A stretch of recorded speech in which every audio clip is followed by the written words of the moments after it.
Hello friends, स्वागत है आपका हमारे यूट्यूब चैनल देवा स्टडी 2.0 में। मैं देवेंद्र। हम आज इस वीडियो में सामान्य विज्ञान के टॉप 30 क्वेश्चनों की चर्चा करेंगे। आप किसी भी कॉम्पिटिटिव एग्जाम की तैयारी कर रहे हो तो आपके लिए वीडियो इंपॉर्टेंट रहने वाला है, तो एंड तक देखते रहना है। आज हमारा टेस्ट नंबर 4 है। टेस्ट नंबर 3 तक नहीं देखा तो आप चैनल पेज की प्ले लिस्ट में जाकर देख सकते हैं। प्ले लिस्ट का लिंक डिस्क्रिप्शन में दिया हुआ है, वहां पर जाकर भी देख सकते हैं। और डिस्क्रिप्शन में टेलीग्राम और व्हाट्सएप चैनल का भी डिस्क्रिप्शन में लिंक है, अगर ज्वाइन करना चाहते हो तो ज्वाइन कर सकते हो। पहला क्वेश्चन है, प्राकृतिक रूप से फलों को पकाने के लिए किस गैस का उपयोग किया जाता है? प्राकृतिक रूप से फलों को पकाने के लिए किस गैस का उपयोग किया जाता है? तो राइट हो जाएगा साथियों, इथाइलिन गैस का उपयोग किया जाता है। साथ में भी आप आंसर दे सकते हैं, और लास्ट में मैंने क्वेश्चन पूछा उसका आंसर आपको कमेंट में देना है, और 30 में से आपके कितने क्वेश्चन राइट हो रहे हैं ये भी आपको कमेंट में बताना है साथियों। 2 नंबर क्वेश्चन है, तत्काल शक्ति के लिए खिलाड़ी किसका उपयोग करता है? खिलाड़ी खेलते समय तत्काल शक्ति प्राप्त करने के लिए किसका उपयोग करता है? तो इसमें आपका कौन सा रेट हो जाएगा? इसमें आपका हो जाएगा सुक्रोज। ठीक है, सुक्रोज होता है, गन्ने में होता है सुक्रोज, केले में होता है। तो तत्काल शक्ति प्राप्त करने के लिए खिलाड़ी है, गन्ने का जूस पी सकता है या केला खा सकता है, तो उसे तत्काल शक्ति प्राप्त होती है। अगला क्वेश्चन है, निम्न में से कौन सा असुरक्षित बल है? निम्न में से कौन सा असुरक्षित बल है? तो वो है आपका सहनता का बल। असुरक्षित बल पूछा है, तो आपका इसमें बी ऑप्शन राइट हो जाएगा। ठीक है, अगला क्वेश्चन है, वायुमंडलीय दाब नापने वाला यंत्र कौन सा है? वायुमंडल का दाब नापने वाला यंत्र कौन सा है? तो वो आपका राइट हो जाएगा साथियों, इसमें बैरोमीटर। वायुमंडलीय दाब नापने वाला यंत्र है बैरोमीटर। शक्ति का मात्रक है, शक्ति का मात्रक क्या है? तो आपका इसमें राइट हो जाएगा, शक्ति का मात्रक है जूल। क्या है? जूल। सारे क्वेश्चन इंपॉर्टेंट है, याद कर लेना। साथ में एक्सरे का आविष्कार किसने किया था? एक्सरे का आविष्कार किसने किया था? तो आपका इसमें राइट हो जाएगा साथियों, रोंटगेन ने। किसने किया था? रोंटगेन ने एक्सरे का आविष्कार। सापेक्षता के सिद्धांत की खोज किसने की? सापेक्षता की सिद्धांत की खोज, तो आपका इसमें राइट हो जाएगा आइंस्टीन ने। किसने की? आइंस्टीन ने खोज की। अंधों के पढ़ने के लिए लेखन पद्धति का आविष्कार किसने किया? अंधे व्यक्तियों के पढ़ने के लिए लेखन पद्धति का आविष्कार किसने किया? तो आपका इसमें राइट हो जाएगा लुई ब्रेल ने। किसने किया? लुई ब्रेल ने किया। अगला क्वेश्चन है, डीएनए की खोज किसने की? डीएनए की खोज किसने की? तो राइट हो जाएगा इसमें डाल्टन ने। किसने की डीएनए की खोज? डाल्टन ने की थी। इलेक्ट्रॉनिक कंप्यूटर का आविष्कार किसने किया? इलेक्ट्रॉनिक कंप्यूटर का आविष्कार किया था जेपी एकट और जॉन मोसली ने। तो आपका ऑप्शन में जेपी एकट है, तो जेपी एकट राइट हो जाएगा। और कब किया? तो 1946 में किया था। और इलेक्ट्रॉनिक कंप्यूटर का नाम था एनिएक।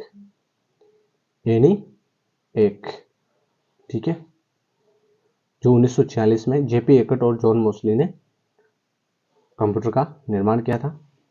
वोल्ट किसका मात्रक है? वोल्ट किसका मात्रक है? तो आपका राइट हो जाएगा साथियों विभवांतर का। किसका है? विभवांतर का। निम्नलिखित में से किस वैज्ञानिक ने वंशानुगति के सिद्धांतों को खोजा था? किस वैज्ञानिक ने वंशानुगति के सिद्धांतों को खोजा था? तो आपका इसमें राइट हो जाएगा मेंडल ने। किसने खोजा था? मेंडल ने खोजा था। पेनिसिलिन का आविष्कार किया था। पेनिसिलिन का आविष्कार किसने किया? तो आपका इसमें राइट हो जाएगा अलेक्जेंडर फ्लेमिंग ने। पेनिसिलिन का आविष्कार अलेक्जेंडर फ्लेमिंग ने किया था।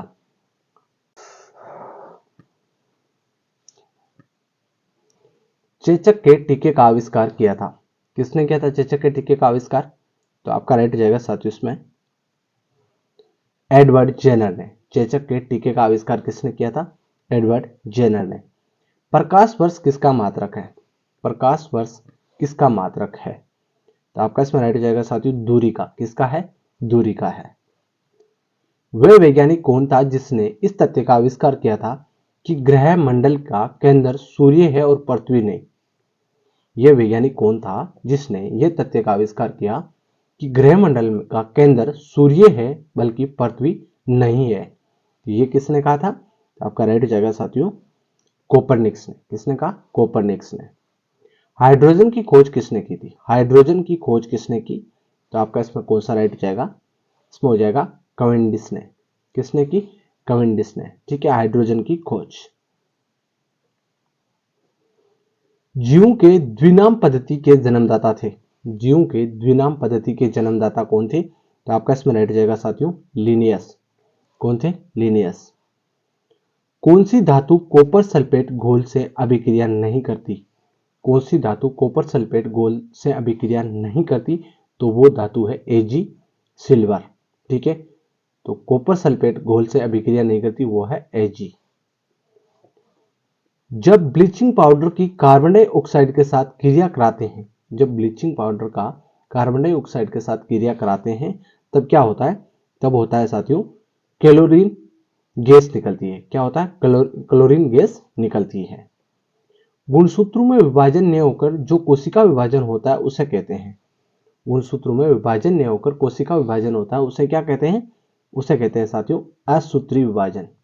क्या कहते हैं? असूत्री विभाजन। समस्त बहुकोशिकीय जंतु को किस विशिष्ट समूह में रखा जाता है? समस्त बहुकोशिकीय जंतु को विशिष्ट समूह में रखा जाता है। किस विशिष्ट समूह में रखा जाता है? तो आपका इसमें राइट हो जाएगा मेटाजोआ समूह में रखा जाता है। निम्नलिखित में से कौन जीवाश्म ईंधन नहीं है? कौन सा जीवाश्म है जो ईंधन नहीं है? तो आपसे पूछा है कि कौन सा जीवाश्म है जो ईंधन नहीं है, तो वो है आपका काट कोयला। काट कोयला या चारकोल। ठीक है, सबसे छोटी अंतःस्रावी ग्रंथि कौन सी है? सबसे छोटी अंतःस्रावी ग्रंथि है पीयूष ग्रंथि, पिट्यूटरी या पीयूष ग्रंथि। ठीक है, निम्नलिखित में से किसमें कोबाल्ट उपस्थित रहता है? कोबाल्ट धातु उपस्थित रहती है। किसमें रहती है? Haemoglobin, chlorophyll, vitamin C, vitamin बी12। तो कोबाल्ट धातु है वो विटामिन बी12 में होती है। स्तनधारियों में निषेचन होता है। स्तनधारियों में निषेचन कहां होता है? तो आपका राइट हो जाएगा साथियों गर्भाशयी नलिका में। स्तनधारियों में निषेचन कहां पर होता है? गर्भाशयी नलिका में। चमगादड़ निम्नलिखित में से किस वर्ग में रखा जाता है? चमगादड़ है वो स्तनधारी वर्ग में रखा जाता है। वनस्पति तेल के हाइड्रोजनीकरण में प्रयुक्त उत्प्रेरक है। हाइड्रोजनीकरण में प्रयुक्त उत्प्रेरक कौन सा है? तो आपका राइट हो जाएगा साथियों निकेल।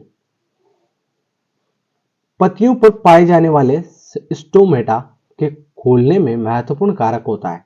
पत्तियों पर पाए जाने वाले स्टोमेटा खोलने में महत्वपूर्ण कारक कौन सा होता है? तो आपका राइट हो जाएगा इसमें द्वार कोशिकाएं। सफेद रक्त कणिकाओं का प्रमुख कार्य क्या है? सफेद रक्त कणिकाओं का प्रमुख कार्य है जीवाणुओं को नष्ट करना। साथियों 30 क्वेश्चन थे। आपके कितने क्वेश्चन राइट हो रहे हैं आपको कमेंट में लिखना और इस क्वेश्चन का आंसर आपको कमेंट में देना है।